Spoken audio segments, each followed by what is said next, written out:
전세계 최대의 인터넷 검색 엔진 구글, 20억 명이 사용하는 SNS 인스타그램, 세계 2위의 햄버거 프랜차이즈 버거킹.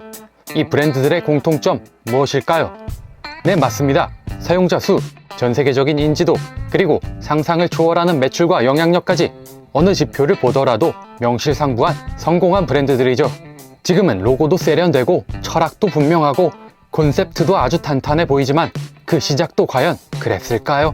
오늘 디그웨이는 이 브랜드들이 창출하는 경제적 가치나 흔히 들려주는 성공 신화가 아니라 그보다 한 발짝 더 깊이 들어가 브랜딩의 관점에서 이 브랜드들을 바라보려 합니다.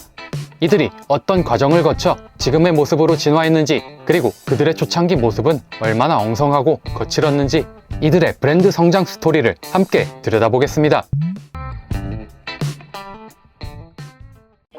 여러분, 혹시 최근에 어렸을 적 사진이 담긴 추억 앨범을 꺼내본 적 있으신가요? 명절 때 가끔 꺼내보는 그 앨범 속엔 귀엽지만 어딘가 어설픈, 심지어 지금 보면 웃음이 터지는 흑역사 같은 모습들도 함께 담겨있죠. 브랜드에게도 그런 어린 시절이 존재합니다. 그리고 마치 어렸을 적 두꺼운 안경을 끼던 소년이 다 크고 나니 초훈남이 되어 나타난다는 90년대 웹소설의 클리셰 같은 정변의 대표적인 예시가 바로 구글입니다. 지금은 전 세계 검색의 90%를 점유하는 세계 최대의 인터넷 기업인 구글. 하지만 그 시작은 1996년 스탠퍼드의 두 대학원생이 만든 작은 실험 프로젝트에서 출발했습니다. 그 당시 이름은 Backrib. 처음 들어보신 분들도 많으실 겁니다. 백럽이 구글이라는 이름을 달고 세상에 정식으로 등장한 건 1998년. 하지만 그때의 구글은 지금과는 전혀 달랐습니다. 로고는 컬러풀한 워드아트 느낌의 무료 그래픽 툴로 만든 듯한 어설픈 타이포, 그 위에 여러가지 효과가 덕지덕지 붙어 있었죠. 디자인 정체성은커녕 현대적 브랜딩 기준으로 미학적 통일성조차 없었습니다. UI는 너무 단순해서 왠지 허전할 정도였고 광고도 없었습니다. 그런데 신기하게도 사람들은 이 어설픈 구글에 조금씩 점점 모여들기 시작했습니다. 왜였을까요? 그 단순한 첫 화면 너머에 전 세계의 정보를 체계화하여 모두가 접근하고 유용하게 만들자 라는 뚜렷한 철학과 문제의식이 있었기 때문입니다. 구글은 겉보기엔 미숙했지만 브랜드의 본질, 그리고 해결하고자 하는 문제가 처음부터 명확했던 브랜드였습니다. 구글의 어린 시절은 마치 엄마가 사다준 몸에 안 맞는 옷을 입은 아이 같았어요. 어색하고 촌스럽지만 그 속엔 진심이 있었고 방향이 또렷했습니다. 그리고 그 진심은 결국 시대와 강하게 공명하며 지금의 구글로 성장하게 만들었습니다. 여러분, 혹시 알고 계셨나요? 우리가 매일같이 사용하는 인스타그램, 처음엔 버번이라는 이름의 서비스에서 시작됐다는 사실을요. 버번은 위치 기반 체크인, 사진 공유, 포인트 적립까지 당시 유행하던 기능들을 한데 섞은 꽤나 복잡한 서비스였습니다. 하지만 문제는 무엇 하나 뚜렷하게 기억에 남는 게 없었다는 것, 브랜딩도 사용자에게 별다른 인상을 남기지 못했습니다.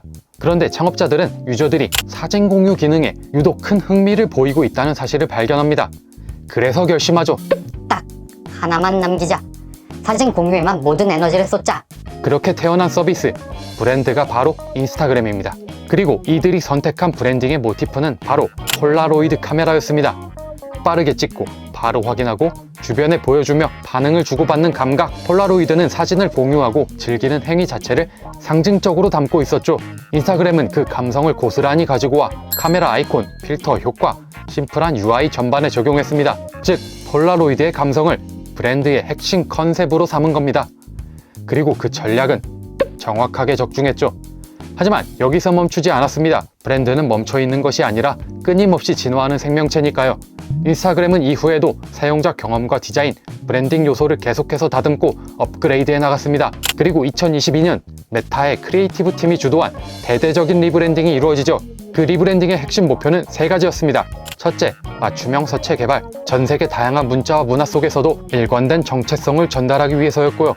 둘째, 더 밝은 그라데이션, 단조로운 톤을 넘어서 감정과 에너지를 생생하게 표현하기 위해서였습니다. 셋째, 모듈형 디자인 시스템 구축, 어떤 플랫폼에서도 일관되게 응집력 있게 보이도록 말이죠. 즉, 이건 단순한 앱 아이콘 교체가 아니라 브랜드의 언어 자체를 재설계한 작업이었습니다. 정리하자면 인스타그램은 발견된 가능성에 집중했고 그걸 감성적 컨셉으로 정제해냈으며 더 큰 무대로 나아가기 위해 브랜드를 다시 설계했습니다. 이런 정석적인 진화 과정을 거치며 인스타그램은 결국 세계 최대 소셜미디어 플랫폼 중 하나로 성장할 수 있었던 것이죠. 어설펐던 과거를 지닌 브랜드가 또 하나 있습니다.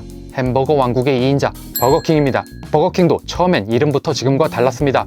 버거킹은 1953년 미국 플로리다의 잭슨빌에서 인스타 버거킹이라는 이름으로 시작했습니다. 이름에서 느껴지듯 당시에는 인스타 브로일러라는 자동 그릴 기계를 강조하며 기계로 햄버거를 굽는 기능 중심의 브랜드였습니다.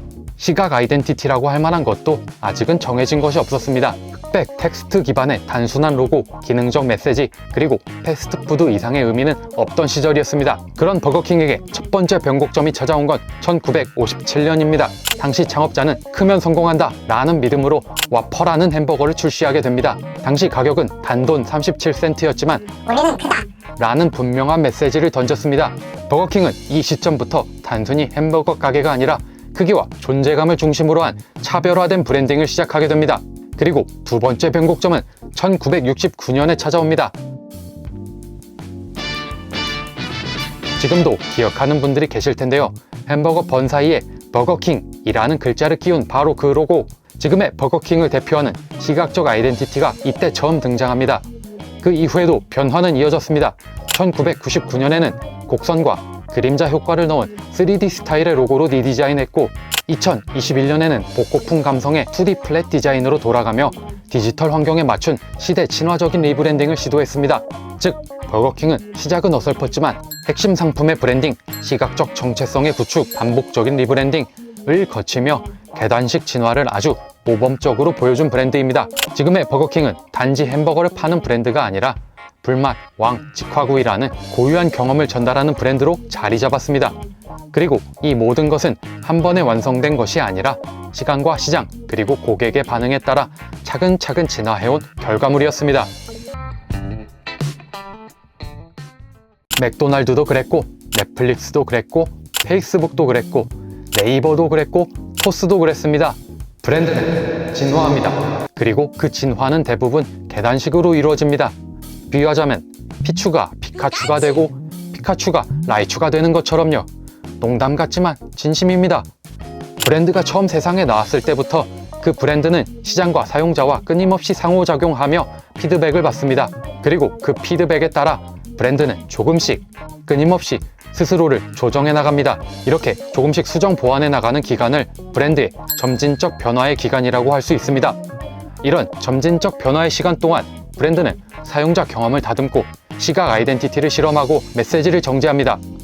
예컨대 브랜드 컬러가 주황색이었다면 더 밝은 주황색으로 바꿔보고 조금 더 밝은 주황색으로 바꿔보고 채도를 조금 높여보고 하는 거죠. 그렇게 작은 변화들이 쌓이고 쌓이다 보면 어느 순간 브랜드는 더 큰 변곡점을 맞이합니다. 시각 언어와 문자 언어 둘 다 하나의 룰 안에 정립할 필요성이 생긴 것이죠. 이때 브랜드는 정체성을 재정비하고 메시지를 재정의하고 때론 이름과 로고까지 바꾸게 되는 순간, 바로 이 시점이 이름하여 계단식 진화의 타이밍입니다. 다른 말로 리브랜딩 혹은 브랜드 리뉴얼이라고 부르기도 합니다. 이렇게 브랜드는 점진적 변화를 해오다가 한 번에 큰 변화를 하는 계단식 진화를 하는 사이클을 반복하며 유기체처럼 성장해 나가게 됩니다. 하지만 포켓몬과 다른 점이 하나 있습니다. 피추는 라이츄가 되면 끝이지만 브랜드는 끝이 없습니다. 최소한 브랜드가 살아있는 한 진화는 계속됩니다. 감히 말하자면 완성형으로 태어나는 브랜드란 없습니다. 우리가 지금 멋지다고 느끼는 수많은 브랜드들도 사실은 길고 복잡한 성장의 시간을 지나 지금의 모습에 이르게 되었습니다. 시작은 작고 어설퍼도 괜찮습니다. 브랜드도 사람처럼 자라납니다. 유년기의 어색함은 성장하고 있다는 증거니까요. 초기에 모든 걸 완벽히 하려고 멈춰서기보단 하면서 찾아가는 것이 필요한 자세라는 걸 알 수 있습니다. 하지만 그럼에도 많은 초기 브랜드들, 아이디어 단계의 브랜드들이 조금이라도 더 준비해야 된다는 생각에 출발선조차 출발하지 못하는 일종의 완벽주의 함정에 빠집니다. 완벽주의는 어쩌면 두려움이 만든 또 다른 얼굴일지도 모릅니다. 무언가를 만들고 세상에 선보이는 일을 계속해서 망설이게 만듭니다. 하지만 오늘 우리가 함께 살펴본 브랜드들의 이야기를 떠올려 보면 비록 시작은 미흡했더라도 시간과 함께 발전하고 진화한다면 충분히 세상의 사랑을 받을 수 있다는 걸 알 수 있습니다. 저는 이것을 꼭 오늘 우리가 살펴본 이미 거대한 기업으로 성장한 브랜드들이 아니더라도 모든 브랜딩을 관통하는 기준이 될 수 있다고 생각합니다. 디그웨이 채널도 마찬가지입니다. 이 작은 시작이 어떻게 자라나는지, 브랜드로서 어떤 모습으로 성장해 나가는지 지켜봐 주신다면 감사하겠습니다. 그럼 오늘도 감사합니다.